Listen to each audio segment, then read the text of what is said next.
베드로후서 2장 12절부터 22절까지의 말씀을 저와 여러분이 한 절씩 교독하겠습니다. 그러나 이 사람들은 본래 잡혀 죽기 위하여 난 이성 없는 짐승 같아서 그 알지 못하는 것을 비방하고 그들의 멸망 가운데서 멸망을 당하며 불의의 값으로 불의를 당하며 낮에 즐기고 노는 것을 기쁘게 여기는 자들이니 점과 흠이라.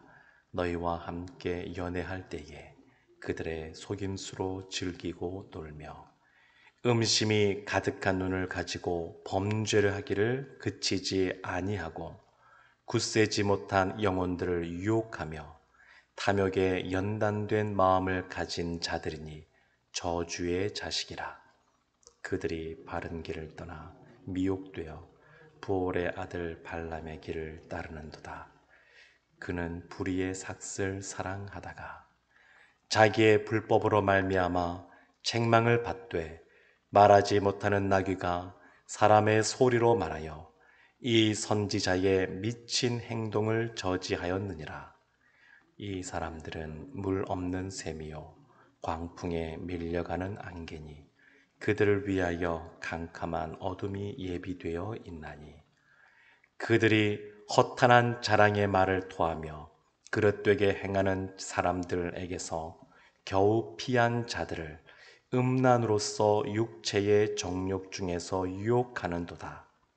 그들에게 자유를 준다 하여도 자신들은 멸망의 종들이니 누구든지 진 자는 이긴 자의 종이 됨이라. 만일 그들이 우리 주 되신 구주 예수 그리스도를 알므로 세상의 더러움을 피한 후에 다시 그 중에 얽매이고 지면 그 나중 형편이 처음보다 더 심하리니 의의 도를 안 후에 받은 거룩한 명령을 저버리는 것보다 알지 못하는 것이 도리어 그들에게 나으니라. 함께 보겠습니다. 참된 속담에 이르기를 개가 그 토하였던 것에 돌아가고 돼지가 씻었다가 더러운 구덩이에 도로 누웠다 하는 말이 그들에게 응하였도다. 아멘.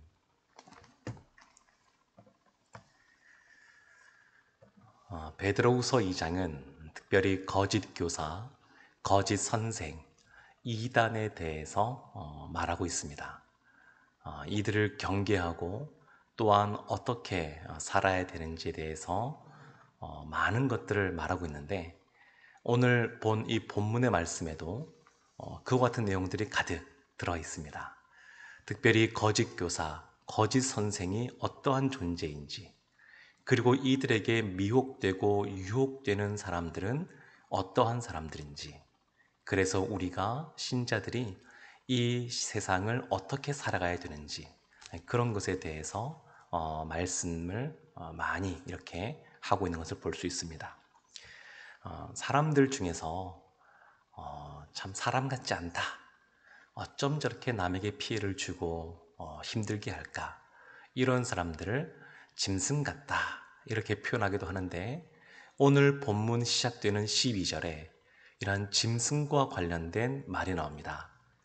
이성 없는 짐승 같아서 이런 표현이 나옵니다. 거짓 교사, 거짓 선생, 이단들에 대하여 이성 없는, 생각이 없는, 합리적이지 않고 논리적이지 않은 그러한 이성 없는 짐승 같은 자들인데 이들에게는 마지막에 멸망이 있다. 이것을 말하고 있습니다. 그래서 12절 말씀이 그것을 말합니다. 12절 말씀 보면 이 사람들은 본래 잡혀 죽기 위하여 난 원래 짐승이 그런 것처럼 이들이 본래 잡혀서 죽기 위하여 난 이성 없는 짐승 같아서 그 알지 못하는 것을 비방하고 그들의 멸망 가운데서 멸망을 당하며 멸망 가운데서 멸망을 당한다. 그것은 반드시 멸망한다. 그것을 강조하는 겁니다. 이들이 반드시 멸망하는 것은 뭐냐면 그들이 알지 못하는 것을 비방하는 모습 속에서 찾아볼 수 있습니다. 그들은 하나님의 말씀을 잘 안다고 생각하고 그리고 그것을 내세우면서 다른 사람들을 유혹하는 사람들이었습니다. 그들의 말을 듣기에는 언뜻 듣기에는 그런가 싶기도 하고 맞는 말 같기도 싶기도 하고 그런 생각이 들 수 있습니다. 우리 한국에 있는 여러 이단들 중에서 한 이단인 구원파를 보게 되면 그들은 그렇게 말합니다. 예수님이 십자가에서 우리의 죄를 용서해 주셨는데 우리의 과거에 지었던 모든 죄, 그리고 우리가 지금 지은 현재의 죄, 그리고 미래에 우리가 짓게 될 죄까지 예수님은 이 모든 죄를 다 용서해 주셨다. 맞는 말입니다. 틀린 말이 아닙니다. 그러면서 그들이 하는 말이 뭐냐면 그러므로 이미 예수님을 만나고 예수님을 구주로 고백한 사람들은 거짓말을 해도 되고 죄를 지어도 되고 어차피 예수님이 다 용서해 주셨으니까 괜찮다 이렇게 말을 하는 겁니다. 좀 오래된 이단인 통일교 같은 경우에도 뭐라고 말하냐면 하나님이 이 세상의 모든 것을 다 지으셨기 때문에 하나님의 사람들에게 이 모든 그러한 권세가 있다. 그러므로 세상의 그러한 재화나 이런 것들은 거짓말을 해서라도 그것을 가지고 와야 된다. 아브라함이 애굽으로 내려갔을 때 자신의 아내를 누이라고 속이었지만 결국 많은 부귀영화를 가지고 돌아오지 않았느냐. 그러므로 속여서라도 다 가지고 와야 된다. 이런 식으로 가르칩니다. 언뜻 들으면 그런가 싶은 생각이 들다가도 뒤에 듣다 보게 되면 무엇인가 엉뚱한 이야기를 한다는 것을 알 수 있습니다. 신천지 같은 경우에 그들이 가장 경계하는 사람들이 누구냐면 이단 상담소를 운영하는 분들입니다. 신천지에서 활동하다가 나오신 분들이 많이 있는데 그들 중에서 특별히 가르치시던 분들이 그들을 불쌍히 여기는 마음으로 그들을 위해서 이단 상담소 같은 것을 많이 운영합니다. 근데 신천지에서는 거기에 있는 사람들을 절대 그 이단 상담소에 가지 못하도록 교육을 많이 시킵니다. 쇠뇌 교육을 많이 시킵니다. 이렇게 거기 가면 마치 죽는 것처럼 교육을 시킵니다. 왜냐하면 거기에 가면 신천지의 교리가 얼마나 얕은지 바로 드러납니다. 그리고 그들의 교리가 얼마나 잘못되었는지가 바로 드러나기 때문에 그래서 거기 가지 말라고 그렇게 교육을 시킵니다. 그래서 그들이 그런 비판들을 받으면서 신천지에서 처음에 냈던 그런 교재와 지금의 교재는 많이 달라져 있습니다. 그 사이에 많은 것들이 바뀌었습니다. 신천지도 계속해서 그것을 바꾸고 있는데 그런데 그들이 신천지에 있던 사람들이 이렇게 알고 있었는데 지금 걸 알고 있었는데 그 이단 상담소에 가면 첫 번째 교재부터서 쭉 다 있거든요. 어떻게 그들이 계속 거짓말로 그것들을 바꿔왔는지를 보여주는 것들이 있습니다. 그래서 이러한 이단 상담소에 가는 것을 굳고 말리는 것을 볼 수 있습니다. 그들은 알지 못하는 것을 비방하는 사람들입니다. 이단들의 특징이 뭐냐면 교회, 기존의 정통 교회들을 비난하는 겁니다. 여러 가지 험담을 하는 것이죠. 교회 여러 가지 것들에 대하여 또 교회를 이끌어가는 사람들에 대하여 여러 가지 안 좋은 점들을 부각시키기도 하고 없는 것을 만들어내기도 하고 여러 가지 방법들을 통하여 비방을 하는 것이 그들의 특징인 것을 볼 수 있습니다. 그런데 이것은 오늘날만의 문제가 아니라 베드로 사도가 있었던 초대 기독교 사회에서도 있었던 모습입니다. 그래서 그들 거짓 교사 또 거짓 선생 이단들은 알지 못하는 것을 비방하고 그리고 결국 멸망 가운데 멸망을 당하게 됩니다.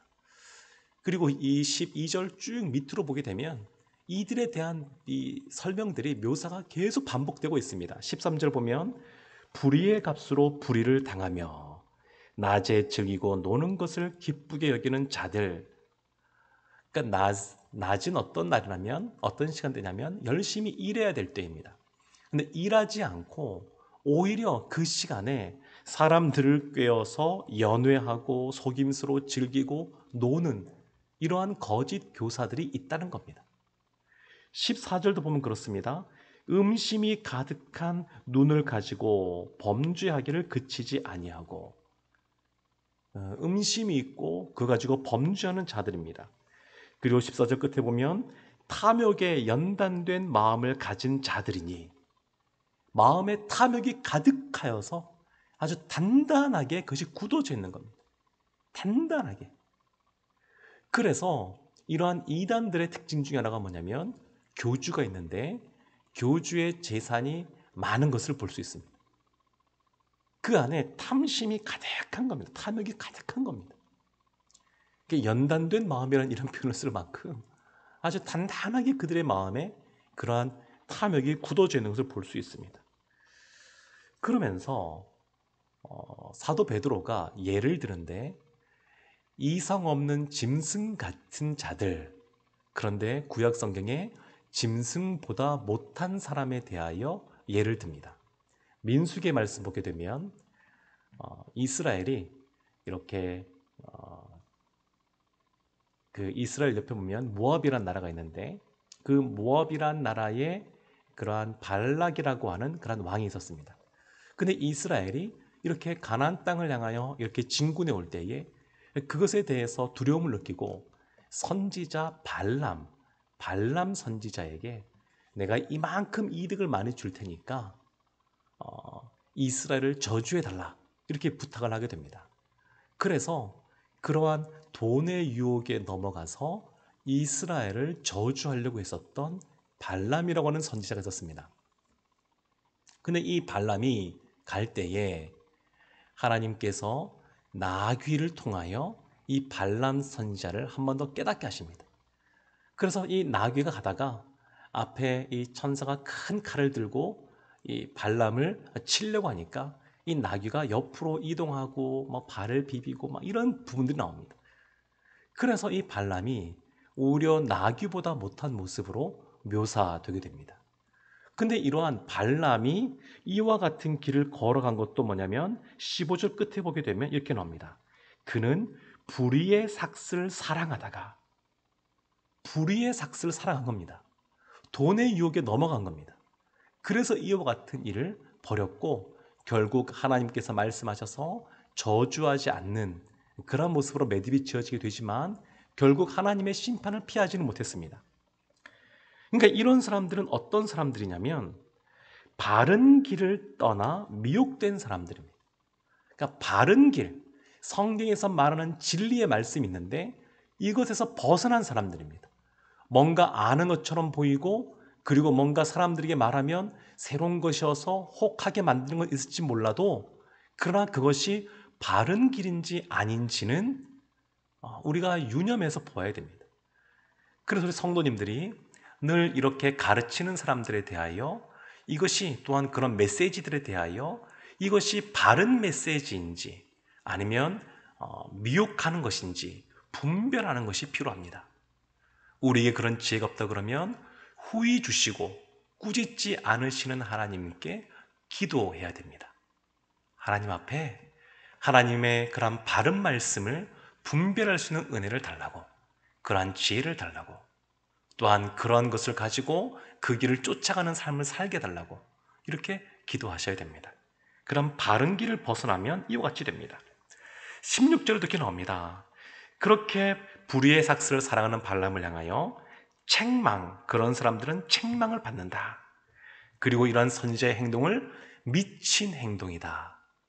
이렇게도 말을 합니다. 이것은 17절부터 보게 되면 이런 비유의 말씀을 들어서 또한 설명합니다. 이러한 사람들은 어떤 사람들이냐? 17절에 물 없는 샘이다. 샘은 원래 물이 있어야 되지 않습니까? 그런데 사람들에게 뭔가 마실 물을 줄 것처럼 데리고 가지만 그 안에 가보면 결국 물이 없는 겁니다. 물이 없습니다. 또한 광풍에 밀려가는 안개와 같다. 그냥 바람이 불면 그냥 흐트러져 버리고 마는 그러한 존재들이 이러한 거짓 선생이다. 그렇게 말을 합니다. 그리고 19절에 보면 이렇게 나옵니다. 자유를 준다 하여도 그들은 멸망의 종들이니. 사람들에게 말합니다. 내가 너에게 자유를 줄게. 이 말씀을 붙잡으면 자유를 누릴 수 있습니다. 이렇게 말하지만 결국 멸망의 길로 인도하는 겁니다. 아담과 하와가 사단의 유혹을 받을 때에도 자유롭게 된다, 이런 유혹을 받은 겁니다. 그러나 결국 아담과 하와에게 주어진 것은 뭐냐면 해산의 고통이 주어졌고, 그리고 일하지 않고는, 땀 흘리지 않고는 먹기 힘든 그러한 상황이 되었고, 무엇보다 죽음에 벗어날 수 없는, 죽음을 벗어날 수 없는 그러한 형벌을 받은 것을 볼 수 있습니다. 이러한 존재들이 거짓의 그러한 교사요 선생인 것을 볼 수 있습니다. 근데 어떠한 사람들이 그러면 유혹이 되느냐? 어떠한 사람들이 여기에 미혹이 되냐면 14절 보면 중간에 이런 말씀이 있습니다. 굳세지 못한 영혼들을 유혹하며. 굳세지 못한 영혼들이 미혹됩니다.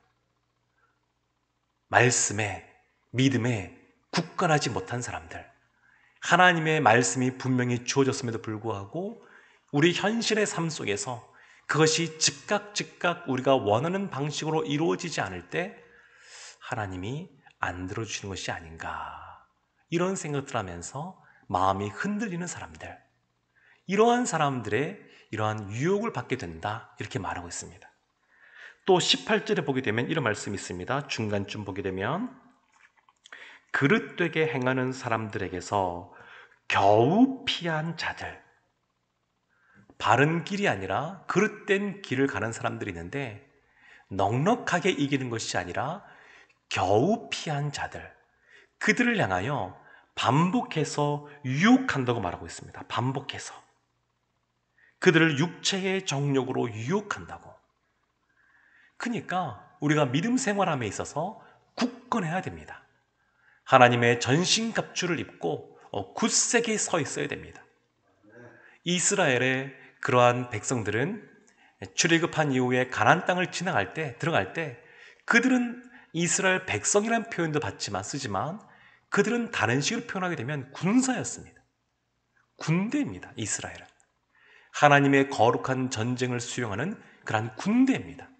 그래서 우리가 늘 우리의 마음을 굳세게 해야 됩니다. 굳세게, 굳건하게 믿음을 확고하게 붙잡고 말씀이 반드시 이루어진다는 것을 믿고, 말씀의 어떤 한 부분은 믿고 한 부분은 의심하고 한 부분은 안 믿는 것이 아니라 모든 말씀은 하나님께서 주신 것이고 신실하게 반드시 이루어진다는 것을 믿고 마음에 근심하지 않고 담대하게 주님 앞에 믿음으로 서 있어야 됩니다. 이런 것에 대해서 20절과 21절과 22절에 우리로 하여금 경계하는 말씀이 기록이 되어 있습니다. 20절 말씀 보면 이렇게 나와 있습니다. 만일 그들이 우리 주 되신 구주 예수 그리스도를 알므로 세상의 더러움을 피한 후에, 이미 세상의 더러움을 피했습니다. 근데 피한 후에 다시 그 중에 얽매이고 지면 그 나중 형편이 처음보다 더 심하리니. 예수님을 쫓아서 다니는 것 같고 함께하는 것 같지만 그러나 거기에서 다시 벗어나 지게 되면 그 처음보다 더 나쁘게 된다고, 가룟 유다가 그랬던 것처럼 더 안 좋은 모습이 된다고 말하고 있습니다. 21절도 보게 되면 의의 도를 안 후에 받은 거룩한 명령을 저버리는 것보다 알지 못하는 것이 도리어 그들에게 나으리라. 무엇인가 하나님을 안다고 하지만 그러나 하나님을 떠난 사람들, 그런 사람들의 형편이 더 안 좋다는 것입니다. 복음을 전하다 보게 되면 이런 분들 만나는 경우가 있습니다. 진짜 꽉 막혀서 믿지 않는 사람들 중에 또 어떤 분들이 계시냐면, 저 예전에 교회 다녔거든요. 예전에 청년부에서 회장도 했었습니다. 근데 전혀 마음을 꽉 닫고 열지 않는 사람들이 있습니다.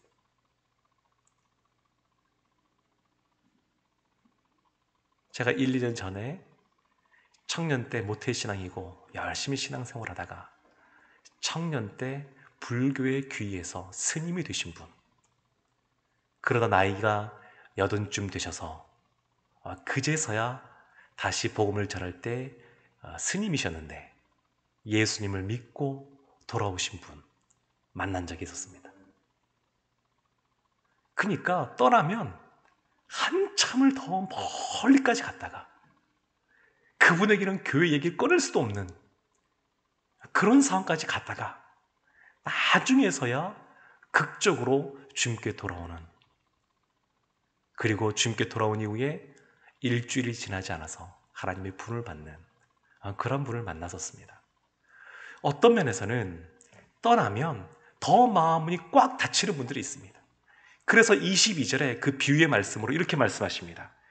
이스라엘에 속담이 있는데 참된 속담에 이르기를 개가 그 토하였던 것에 돌아가고, 개가 토하였던 것을 다시 먹는다는 것은 이러한 악을 반복해서 다시 짓는다라는 것입니다. 돼지가 씻었다가 더러운 구덩이에 도로 누웠다. 씻은 것처럼 깨끗하게 보였지만 다시 그 죄악 가운데 뒹굴 수가 있습니다. 그래서 우리가 늘 경계해야 됩니다. 이러한 거짓 교사, 거짓 선생의 그러한 꾀임에 넘어가 우리의 마음에 그러한 탐욕과 탐심으로 말미암아, 음란함으로 말미암아 죄를 짓진 않는지 늘 경계하고 깨어 있어야 되고, 그리고 이러한 말을 보게 되면 이 사도 베드로가 말하는 것은 뭐냐면 이러한 거짓 교사가 되고 또 그를 따라가는 사람들에 대하여 회개하고 돌이키라는 말씀도 겸하고 있습니다. 주님으로부터 벗어났단다 할지라도 바른 길로 돌아오고, 그리고 이 생을 살아갈 때 그런데 유혹받지 않도록 늘 마음을 굳세게, 믿음을 확고하게 하고 살아갈 것을 권면하고 있습니다. 사랑하는 성도 여러분, 사도 베드로 이런 권면처럼 믿음을 확고히 하고 또 진리의 말씀을 붙잡고 이 세상을 살아가셔서 주님이 주시는 그러한 은혜 가운데 거하는 삶을 사시기를 주님의 이름으로 축원합니다. 아멘. 기도하겠습니다. 하나님, 오늘 한 날도 진리의 말씀 붙잡고 바른 길을 걸어가는 우리 모든 성도님들 되게 하여 주옵소서. 예수님의 이름으로 기도합니다. 아멘. 하늘에 계신 우리 아버지,